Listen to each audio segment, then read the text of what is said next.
Imagine a Marxist professor at NYU. This guy would be at the peak of his industry, surrounded by peers and students who generally agreed with his worldview. And then somehow, he woke from Marxist delusions and became a leading conservative voice. He's been featured on Glenn Beck, Laura Ingraham, Dan Bongino, Fox and Friends, and he's now a fellow at Hillsdale College. His story is one of hope for all of us, but also a warning to all of us. I'm speaking, of course, of Dr. Michael Rectenwald, the author of 12 books, including Google Archipelago, The Digital Gulag and the Simulation of Freedom, Thought Criminal, Beyond Woke, and his latest out this year, The Great Reset and the Struggle for Liberty, Unraveling the Global Agenda. Welcome, Dr. Rectenwald. It's great to be here. Thanks for having me. Hey, we're going to cover 3 full segments with you, dedicated the whole show to your book and to your thoughts. I mean, I'm reading your writings and your blog. It's just tremendous. And I found it at michaelrectenwald.com. And so that's where we're telling people to go to learn more about you. Is that the right place? That's exactly where to go for everything. Thank you. Okay, so I'd like to start in this first segment. How do you get to where you are from where you were? How does a Marxist wake up and be, you're not woke, you're the opposite, but you have woken up?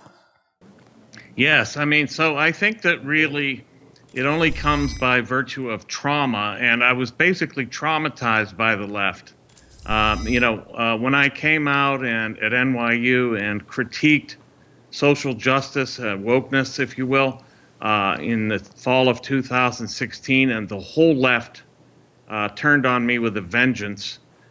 First of all, the university came down on me like a ton of bricks, forcing me into a leave of absence, condemning me as having wrongthink. Effectively, they said point blank, I was guilty for the structure and content of my thoughts.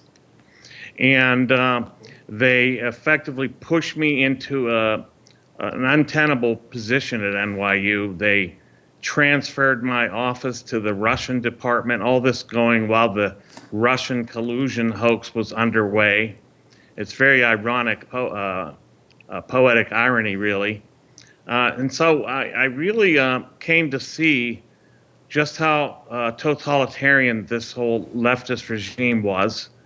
And I saw also that their ideology was really the dominant ideology, not only on campus, but as we've seen throughout the whole world. This is really the dominant ideology. It's a totalitarian ideology, I believe.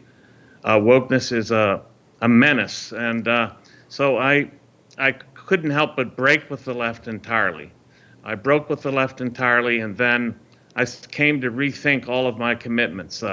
My political and economic commitments, and I certainly became almost instantly a libertarian, at least a civil libertarian, or they might say uncivil libertarian.